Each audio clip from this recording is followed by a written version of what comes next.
Finally, the last argument to be discussed is the ontological argument. And the version that I've presented comes from Alvin Plantinga.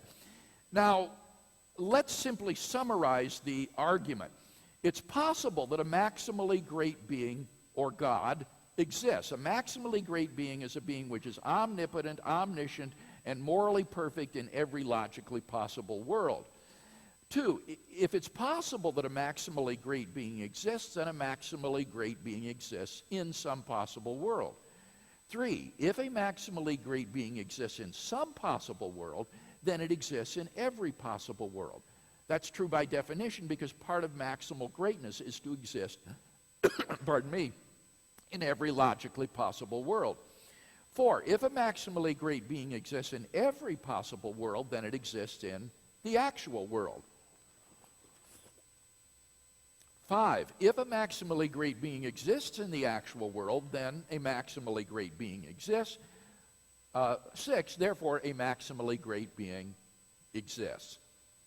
Now, steps 2 through 6 of this argument are relatively uncontroversial. Most philosophers will agree that if God's existence is even possible, then it follows that God must exist. So, the real primary issue to be settled is what grounds exist for thinking the premise 1, that it's possible that a maximally great being exists, is true. Now, Dawkins devotes 6 full pages brimming with ridicule and invective to the ontological argument. But he does so without raising any serious objection to Plantinga's ontological argument. He reiterates a parody of the argument, which is designed to show that God does not exist. Because he says a God who created everything while not existing is greater than a God who created everything while existing. And therefore this proves that God does not exist because a God who could create everything while not existing is greater and therefore would be maximally great. Now, ironically, this parody, far from undermining the argument, actually reinforces it. For think about it. A being which creates everything while not existing is logically incoherent and therefore impossible. There is no possible world in which a non-existent being exists. Right? That's logically incoherent. So there is no possible world in which a non-existent being exists and creates everything else.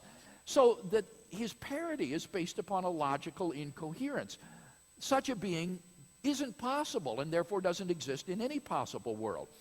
So what the atheist has to maintain is that the concept of a maximally great being is similarly logically incoherent. It has to be like the concept of a married bachelor or a round square. But the problem is that it's not like that. There's nothing incoherent about the idea of a being which is omnipotent, omniscient, morally perfect, and exists in every logically possible world. That seems to be a perfectly coherent conception, and therefore that actually supports the truth of premise 1, that it's possible that a maximally great being exists. Dawkins also chortles, I've forgotten the details, but I once piqued a gathering of theologians and philosophers by adapting the ontological argument to prove that pigs can fly. They felt the need to resort to modal logic to prove that I was wrong. Now, folks, this is just embarrassing. The ontological argument just is an exercise in modal logic. Modal logic is the logic of the possible and the necessary. This just is a demonstration in modal logic. So I can just imagine Dawkins making a fool of himself at this professional conference with this spurious parody in the same way that he embarrassed himself with his flyweight objection to the teleological argument in the face of correction by eminent philosophers and theologians. Well, I'm over time at this point. I'm sure that you can think of substantive objections or questions to the arguments that I presented. But at least I hope to have shown this morning that the objections raised by Richard Dawkins, and therefore by the new atheists in general, to these traditional arguments for God's existence are not even injurious, much less deadly.